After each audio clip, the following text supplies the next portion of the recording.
दोस्तों आपने दम आलू, आलू मसाला, दही वाले आलू, डिफरेंट आपने आलूओं की रेसिपी तो 100% देखी होगी, लेकिन क्या आपने कोई ऐसी रेसिपी देखी है जिसमें प्रेशर कुकर में प्याज डाल दें, आलू डाल दें और थोड़े बहुत मसाले डाल दें और उनको सीटी लगाकर एक बढ़िया सी सब्जी बना दें? ऐसी आपने नहीं देखी दोस्तों।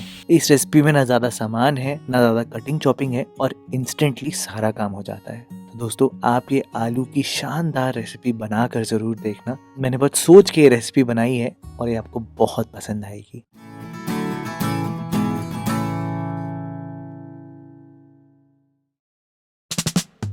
तो दोस्तों पहले ना इस ग्रेवी की बात करते हैं। यहाँ पर मैंने लगभग 350 ग्राम यानी कि 5 प्याज का इस्तेमाल किया है। आप सिर्फ छिल कर प्याज की रूट निकाल देना और प्याज को एकदम मोटा मोटा काट लेना। ऐसा कुछ नहीं है कि फाइन चॉपिंग करनी है, एकदम रफली स्लाइसेस में कर देना ऐसे। रही बात हरी मिर्चों की सिर्फ मैंने डंठल निकाल दी है और कुछ भी नहीं किया है। लहसुन की अगर मैं बात करूँ तो इसको भी काटना है? बिल्कुल नहीं दोस्तों, इसको हाथ भी मत लगाना, बिल्कुल ऐसे ही डाल देना, पूरी गल जाएंगी। और अदरक को घिसना पड़ेगा क्योंकि अदरक गलती नहीं है, तो अदरक को आप जरूर घिस लेना। बस यही थी बेसिक प्रिपरेशन। सीधा ही चलते हैं प्रेशर कुकर में। अब प्रेशर कुकर में मैंने क्या किया है कि मैंने आधा कप सरसों का तेल लिया है और मैं आपको यही सजेस्ट करूंगा कि सरसों के तेल का ही इस्तेमाल करना, क्योंकि वो ही इस रेसिपी का बेस बनाएगा।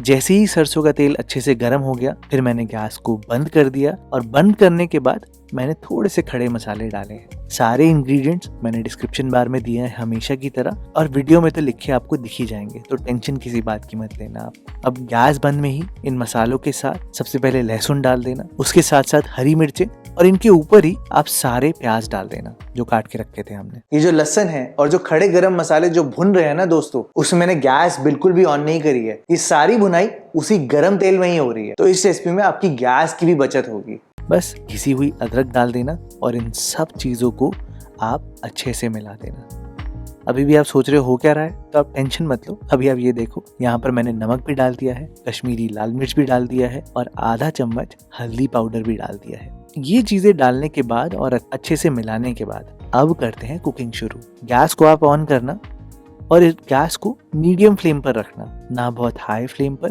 ना एकदम लो फ्लेम पर, ताकि टेम्परेचर भी आ जाए। दोस्तों अगर आप ये टेंशन ले रहे हो कि हमने प्रेशर कुकर में पानी बिल्कुल नहीं डाला तो ऐसे पकेगा कैसे, तो कोई दिक्कत नहीं है दोस्तों। यहाँ पर नमक की पावर है, प्याज का पानी है, यहाँ पर ये अपने आप ही सारा काम कर देगा। बस अब तेल की क्वांटिटी जो है वो मेरे हिसाब से ही डालना, एकदम सही बनेगा और आपने सिर्फ एक सीटी लगानी है। और जैसे ही सीटी आ जाए आप गैस को बंद कर देना और प्रेशर कुकर को पूरी तरीके से ठंडा होने देना। तो जितनी देर में प्रेशर कुकर ठंडा हो रहा है उतनी देर में आप यहाँ पर आलू छील लेना। अच्छा दोस्तों, अगर आपको ये छोटे साइज के आलू मिले तो बहुत ही बढ़िया रेसिपी बनेगी ये, लेकिन अगर बाय चांस नहीं है तो आप बड़े आलू को यूज कर सकते हो। उनको 1/3 या 1/2 कर लेना, बहुत छोटा बिल्कुल भी मत करना, क्योंकि अगर आलू का साइज बहुत छोटा होगा तो वो बहुत ज्यादा गल जाएंगे, बहुत जल्दी पक जाएंगे वो। तो आलू मैंने छिल के साइड में रख दिए हैं। मैंने जैसे ये बड़े आलू को 2 में डिवाइड किया है, लेकिन सबसे इम्पोर्टेंट चीज कि आप ऐसे आलूओं में छेद जरूर कर लेना। मैंने यहाँ पर इन टोटल आधे किलो के आसपास आलूओं का इस्तेमाल किया है, यानी कि 550 ग्राम 500 ग्राम इतने आलूओं का इस्तेमाल किया है। और इतनी देर में प्रेशर कुकर पूरी तरीके से ठंडा हो गया, ये देखो आप। अब मैं आपको खोल के दिखाता हूँ कि क्या हुआ क्या है। अब ये देखो दोस्तों, प्याज एकदम नरम हो चुका है, गल गया है प्याज एकदम। अभी इस प्रेशर कुकर में पानी है, प्याज का तेल है। अब हमें करना क्या है कि इसकी ग्रेवी बनानी है। तो वो कैसे बनानी है ये आप देखो। आप गैस ऑन करना, गैस को मीडियम फ्लेम पर रखना और इस टाइम पर मसाले डाल देना। जैसे कि मैंने यहाँ पर सौंफ डाली है, भर कर धनिया पाउडर डाला है, लाल मिर्च पाउडर डाला है और भर के भुना हुआ जीरा पाउडर डाला है। ये सारी चीजें इसी टाइम पर डाली है ताकि जो प्याज का पानी है उससे मसाले फूल जाएं और थोड़े से भुन भी जाएं। अब आपने यहाँ पर तब तक पकाना है जब तक कि प्याज इन सब चीजों से थोड़ा सा तेल अलग नहीं हो जाता, थोड़ा पानी रिड्यूस हो जाए और तेल अलग हो जाए, इस स्टेज तक आप पकाना। और अब देखना, देखते ही देखते ये जो प्याज है ना, ये पूरी एकदम पेस्ट वाली एकदम बढ़िया सी ग्रेवी बन जाएगी। इसके साथ साथ फ्लेवर इनहैंस करने के लिए मैंने यहाँ पर पूरी लहसुन डाली है। आप बस लहसुन का छिलका उतार देना जो ऊपर की लेयर है और फिर उनको डाल देना। आपकी मर्जी है कि आप कितना डालना चाहते हो। ये सच में इन आलूओं का फ्लेवर बहुत इनहैंस करेगी। बस इस टाइम पर आप यहाँ पर आलू से सारा पानी निकाल कर आलू यहाँ पर डाल देना और आलूओं को इन प्याज, लहसुन, अदरक के साथ अच्छे से थोड़ी देर तक भून लेना, जब तक इनसे पूरा का पूरा तेल अलग नहीं हो जाता, बिल्कुल इस स्टेज तक दोस्तों। एक्चुअल में इस स्टेज पर आलू अपने आप भुन चुके हैं। आप देख सकते हो काफी बड़ा बड़ा साइज है आलू का, तो कोई दिक्कत नहीं, कोई टेंशन नहीं, एकदम अंदर तक फ्लेवर जाएगा क्योंकि हमने छेद भी करे हैं। और एक ट्रीटमेंट जो बहुत इंपॉर्टेंट है यहाँ पर वो ये है कि नमक इस रेसिपी में 2 बार जाता है। एक बार हमने प्याज के साथ डाला, दूसरी बार आपने इस टाइम पर डालना है आलूओं को भुनते वक्त। क्योंकि क्या होता है कि भुनते वक्त जो तेल में नमक होता है ना, वो आलू पूरा पी जाते हैं और आलू के अंदर तक ऐसे आ जाएगा बढ़िया सा फ्लेवर।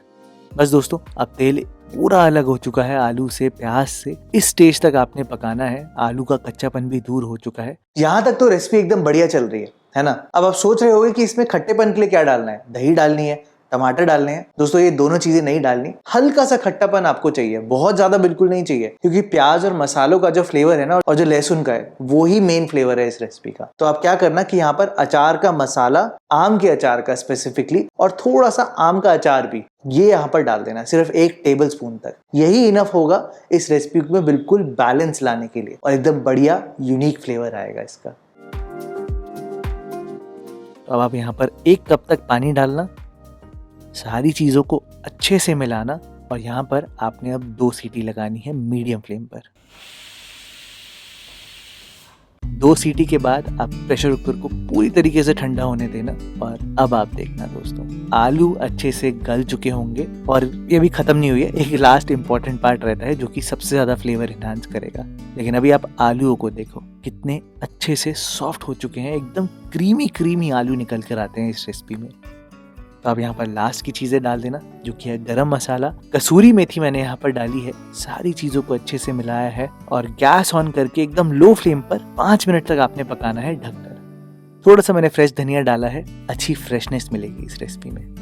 5 मिनट बाद आप गैस को बंद कर देना, सारी चीज़ें अच्छे से रच जाएगी और इनको रिलैक्स करने देना, रेस्ट करने देना। और अब आप देखो दोस्तों, एंड में आपको ऐसे आलू मिलेंगे, इतने क्रीमी आलू हैं ये दोस्तों। और ये जो ग्रेवी है ये बहुत ही मसालेदार टेस्टी ग्रेवी है। अगर आपके घर में कोई गेस्ट आ रहे हैं या कोई स्पेशल आ रहा है तो आलूओं की आप ये रेसिपी बनाकर खिलाना। एक तो बहुत जल्दी बन जाएगी, मेहनत कुछ नहीं है और एकदम शानदार रिजल्ट आएगा। तो कैसे लगे दोस्तों आपको ये प्रेशर कुकर वाले यूनिक से आलू? अगर आप सोच रहे हो कि लहसुन को खाना कैसे है, तो आप उसको हल्का सा प्रेस करोगे ना, उससे बहुत ही बढ़िया एकदम सॉफ्ट लहसुन निकल कर आती है। वो आप ग्रेवी में मिक्स करके खा सकते हो और उसके साथ साथ आप डायरेक्टली भी खा सकते हो उसको, तो भी बहुत बढ़िया स्वाद आता है। अगर आपको ये प्रेशर कुकर वाले आलू पसंद आए तो मेरे कहने पे आप एक बार ये मेरी दम आलू की रेसिपी देखना। इसमें सच में दम में कुकिंग करी है आलू की और तब उनका टेक्सचर और टेस्ट एकदम यूनिक आता है। ये वाली रेसिपी भी आप देखना, आपको बहुत पसंद आएगी।